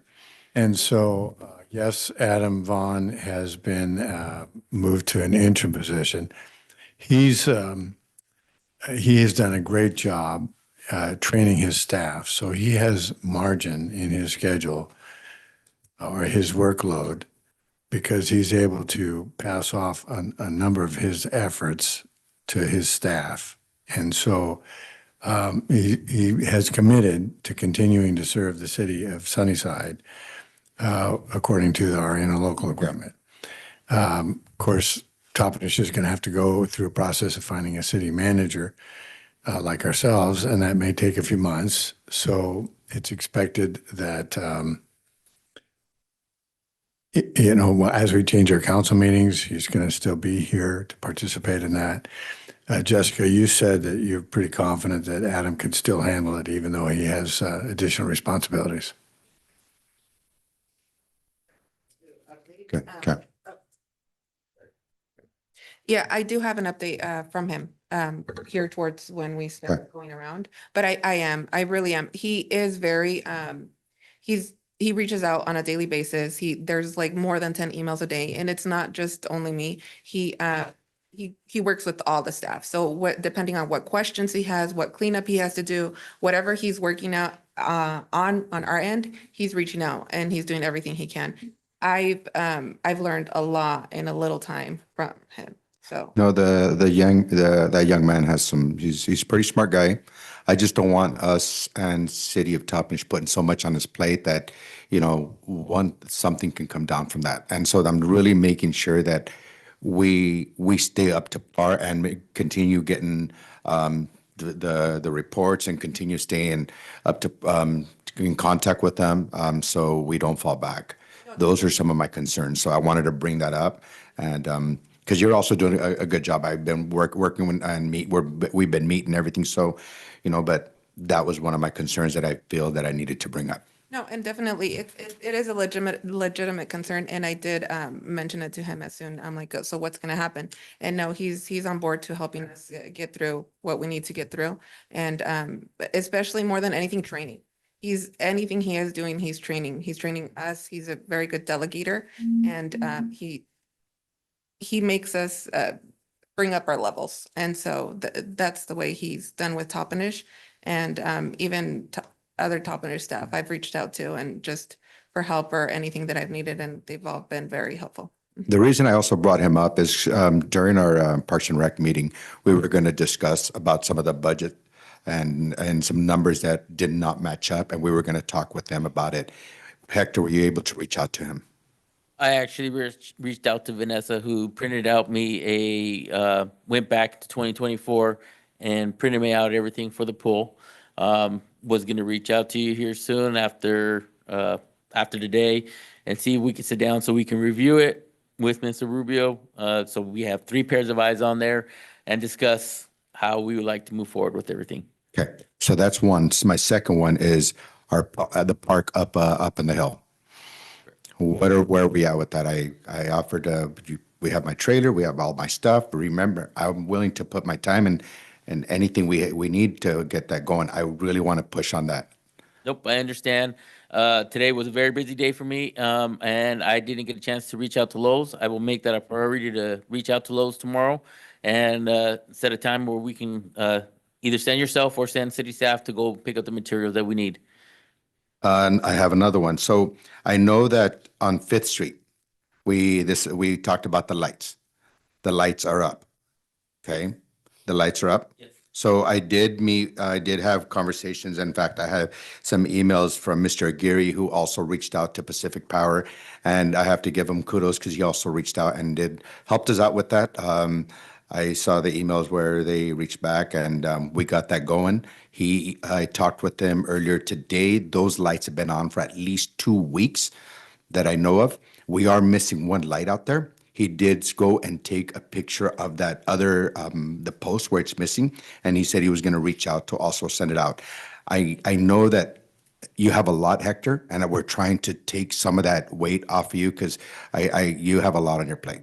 And we appreciate everything you do, and so we're trying to help you, the little things that sometimes we notice. Nope, I appreciate that. And like I said, with those lights, I kept on keeping you in the Yeah, loop and you didn't. and to make sure that we get them on. So I don't know, but thank you, and I appreciate that. If he's willing to and able to get a quicker response, I'm glad to get his help.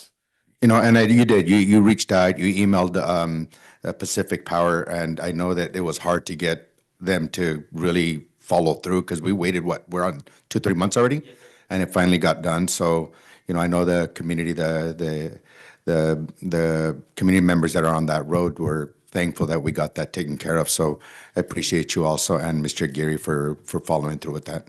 Thank you, sir. And we just got to make sure that that pole belongs to the PP&L or does it belong to the city? Because we do own some of those poles.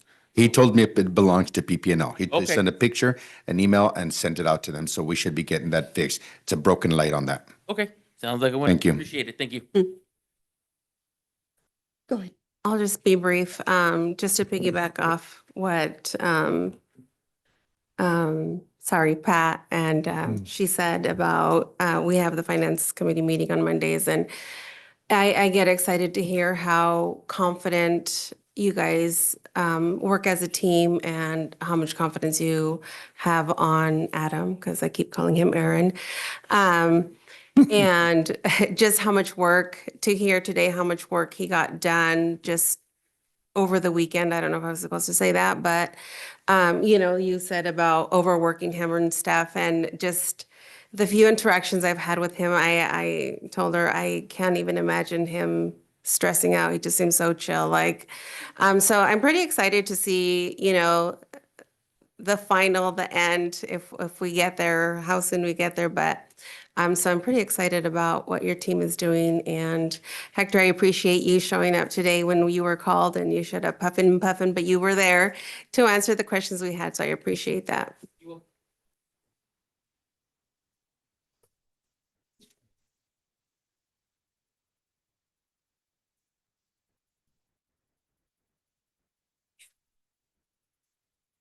Go ahead, Counselor Dolan. Do you have anything to report? I had a couple things. Number one, I wasn't sure where to fit it in, but I would like copies of the deliverables from Damien when that happens. I've also been contacted by a lot of my constituents about bringing out maybe a total ban of fireworks within city limits and attaching a very large hurting kind of a fine for that.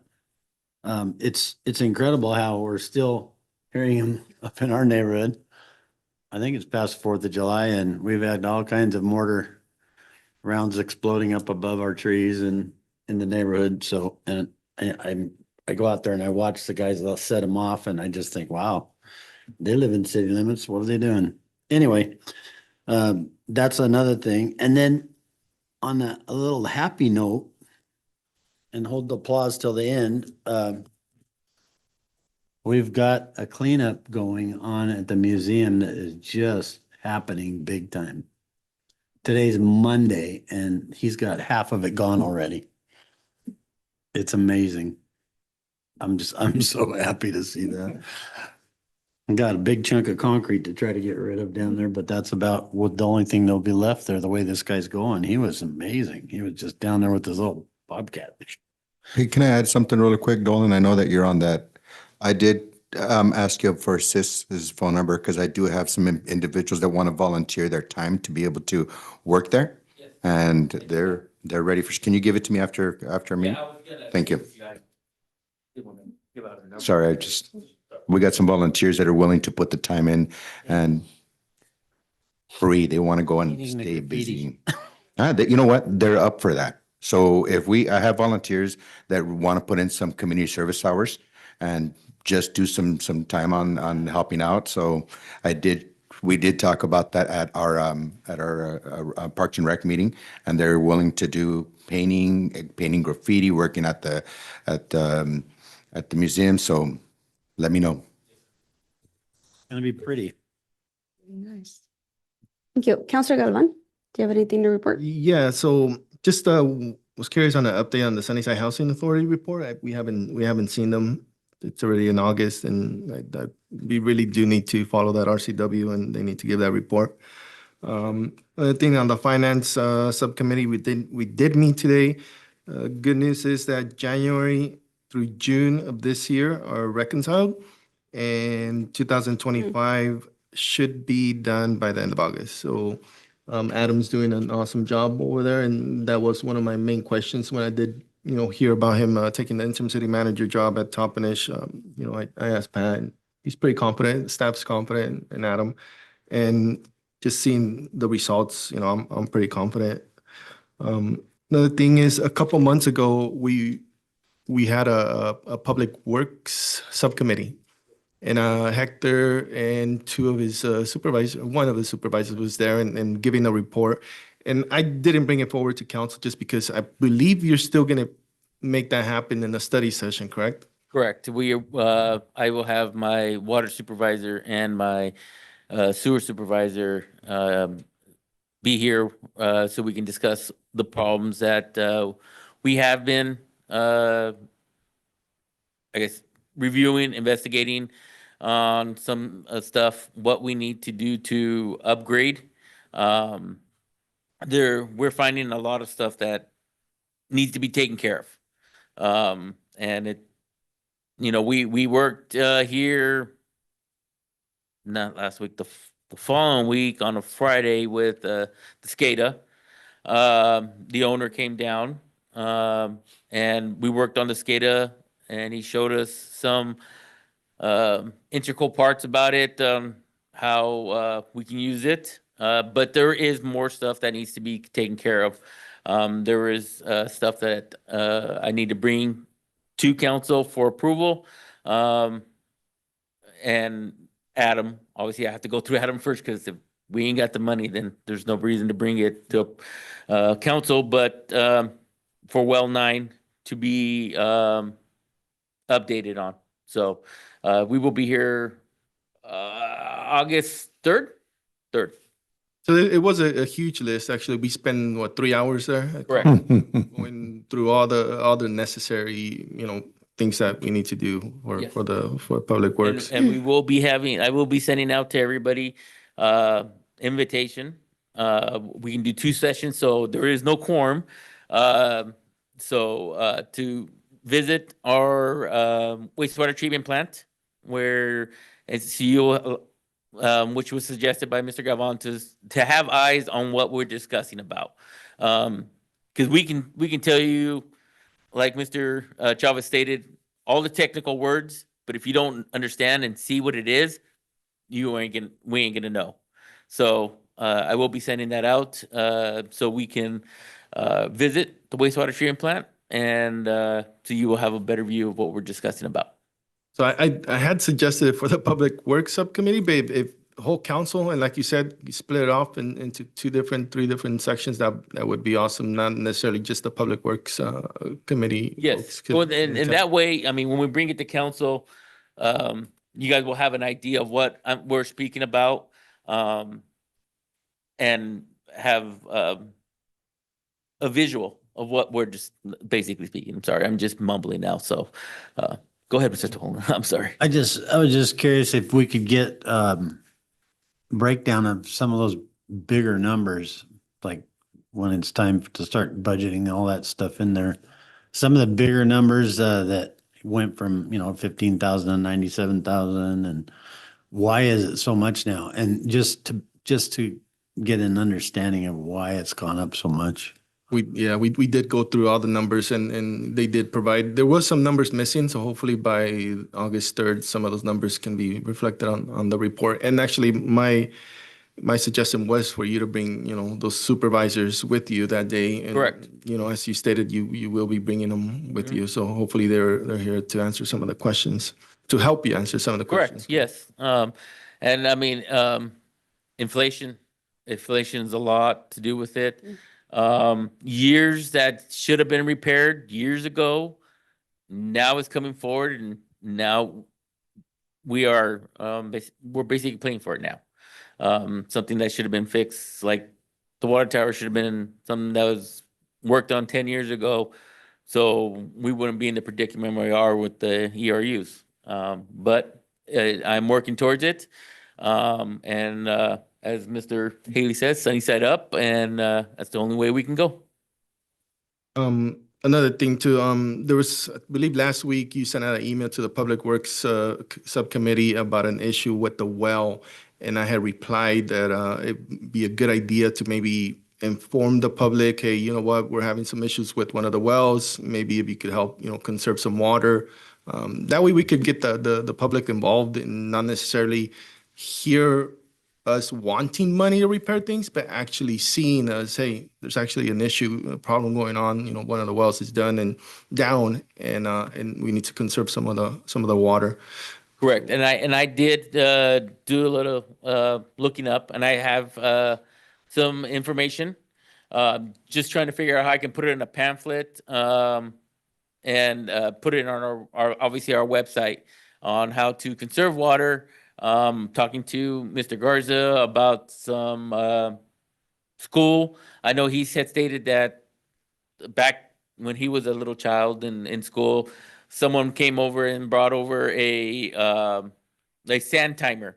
Can you beat the sand timer to take a shower? So, we're thinking of that, ways to get the education out there to our residents. So it would help us conserve water, especially hitting these hotter months. Our wells are overworked. We are supposed to cycle them through, but right now we have all wells going at full capacity. And 10? And then just to respond to Mrs. Morris' comments on the curfew, we do have a curfew. We did discuss the curfew last year, so instead of maybe bringing it back for discussion, we could maybe get a report from PD, Chief Lehman, see what's going on with that curfew, if they've been using it, and if they haven't, maybe we need to start enforcing that a little bit more. So we do have a curfew in place right now. And then also with Katie, you're doing an awesome job here at the council. One thing maybe going forward is showing the slides on the screen. I know our previous city clerk did a pretty good job on that. And just so we could kind of see, and the public could also see what we're seeing at the same time. Just a suggestion. And that's all I got. Thank you. Thank you, Councilor Galvan. Deputy Mayor. I have nothing to report. Nothing to report. Okay. I have a couple items. Hector, I was asking Mr. Haley on last Thursday that you had made a comment, I think it was last council meeting, that there was some funds that we had received and you thanked John Colton. Have we received any federal funds or state funds, and that information hasn't come to council? I believe the funds that I was talking about was the funding that we were going for the Edison Bridge, the wastewater treatment plant headworks. I knew once we got past, as talking to Mr. Colton, once we got past the long interviews, that we would be hopefully, very successful in it. So that's, I guess I misspoke. And I was under the impression that we have not been awarded, but are on a positive process to be going forward with those Okay. projects. Okay, I just didn't know if we had already heard back from federal appropriations and, No, I misspoke. Okay. And like I stated, I was trying to think positive and be proactive, letting everybody know that we are moving forward. You know, we want to make sure these project gets done because without that East Edison Bridge, WashDOT can't get their roundabout in on 241 in East Edison. And then there's many things as when we go out to the wastewater treatment plant about the headworks that needs to get replaced that should have been replaced a long time ago. Oh. So that's my apologies. Want to put that on record. I'll take the hit. no, that's fine. So- It's okay. I just wanted to make sure we clarified that because we hadn't, I hadn't seen anything come through, so didn't want to celebrate too early. And then I'm just going to use my report time. It really has nothing to do with council, more with what's happening around us, and just sending our condolences, thoughts and prayers to the people over at White Swan that were having to be evacuated. And I know you know about that way too closely, Chief Hobrick. So there's a lot of resources online that folks can still seek resources, food, clothing item, and housing for the time being. And, you know, there's been, I think this community has been hit with a lot of tragedy lately, and including accidents and losing children and losing people just to violence all across the community. And I really just want to extend my deepest and our deepest condolences to everybody impacted. It really has been some difficult times these past couple of weeks, and sometimes we do have to take a little bit of time to just sit with an appreciation of what we all get to wake up to. Moreover, there was a point in time, Katie, that this is just another suggestion, that council had a list going on with some of the projects that either we were brainstorming or folks were having, discussing during their board meetings. And every time, like around this time at the end, we would just kind of pull it up and see where we were at. I don't know how you all feel about bringing that practice back up. And especially since some of y'all have some ideas on work that needs to be pushed over, and just to get a visual of the progress. I like it. Madam Mayor, I Yeah. would just suggest maybe we tie that into our September meeting date change, and just there are different projects. I forget, what would we call that when we would put those on those? I forgot, but it was an ongoing It was list. just And a chart of ongoing projects and where they were in completion. Yeah. But we can talk with you Yeah. out in your office. It's not something that's really, we'll talk. we'll more, talk and to you. I'll let you know. Other than that, I don't have anything else to report. There's upcoming council meetings on Monday, August 3rd.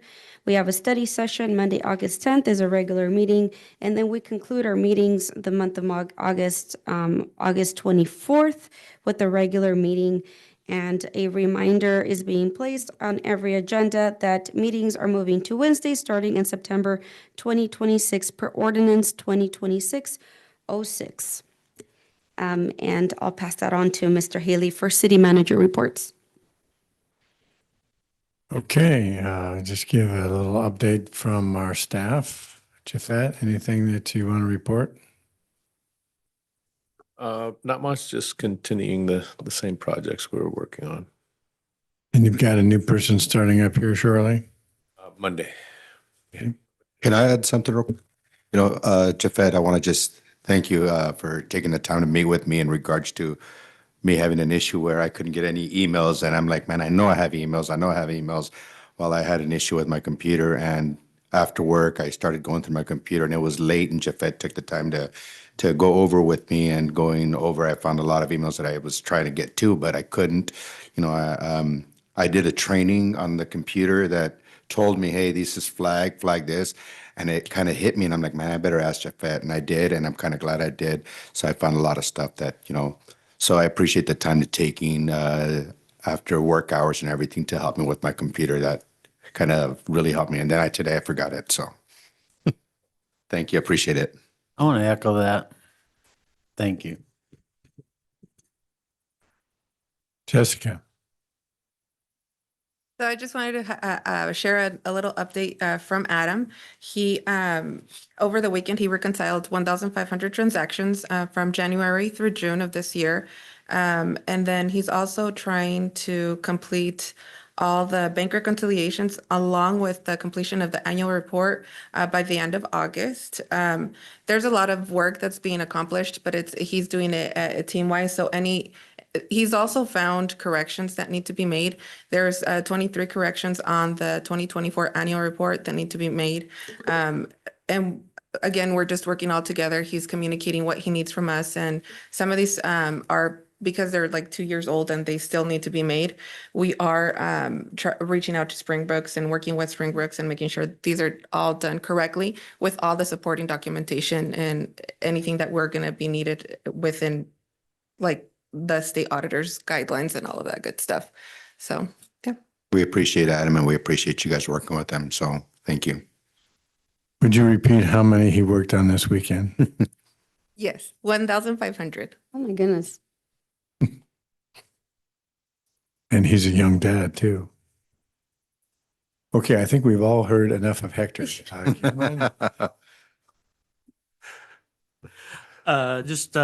recap of my weekly report. Last week we ran 97 emergency incidents and partook in 18 and a half training hours. Wow. In between fighting fires. And a little bit of free time in between, exactly. Wow. Katie, anything? Yeah, I'm excited to announce that Miranda will be starting as a deputy clerk on Monday.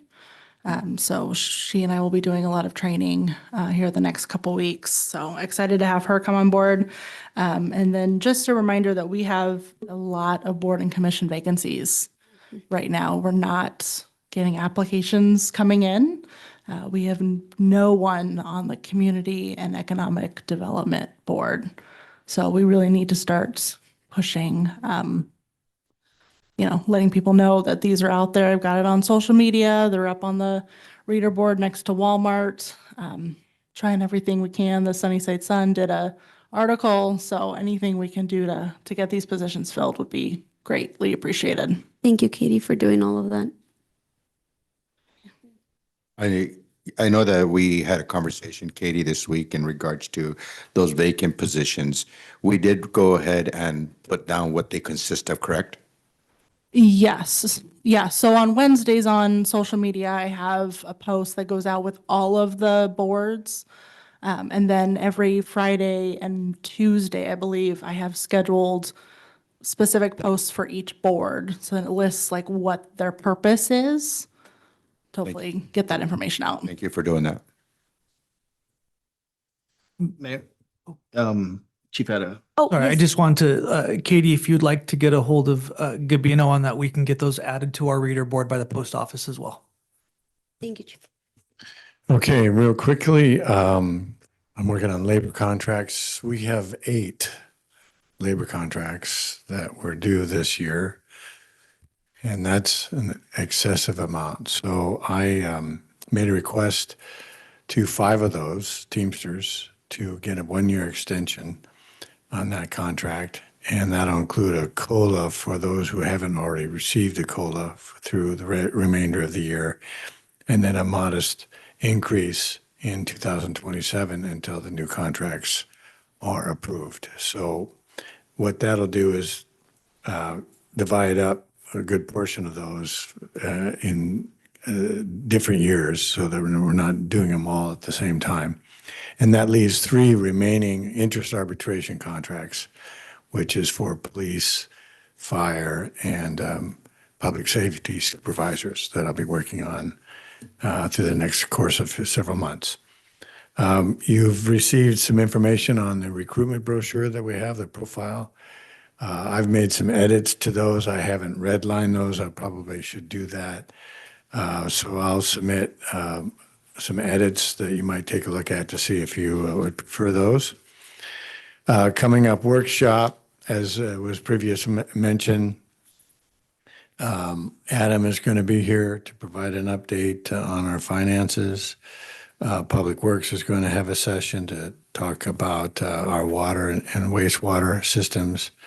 There's going to be another presentation here. I forgot who it's from. YWCA. Yeah. Correct. And then finally, there's a good discussion on flock cameras that is scheduled.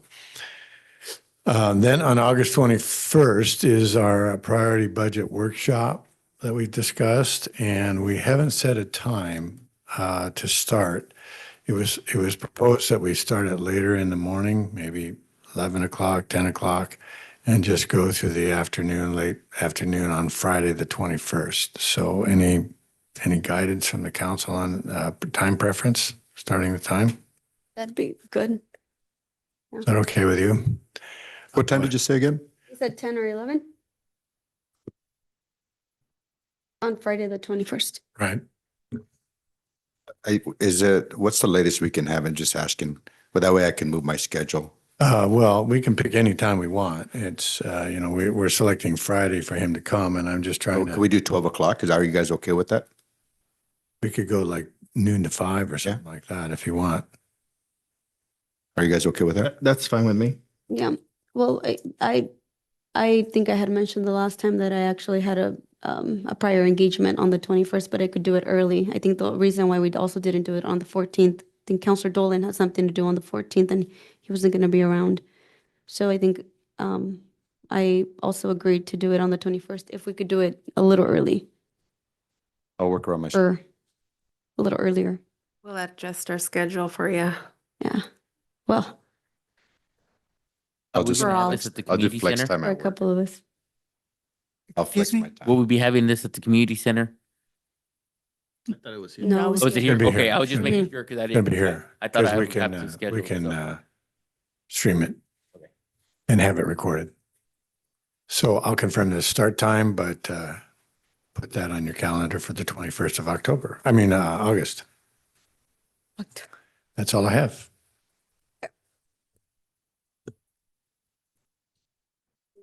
Okay, so that brings us to the end of today's agenda.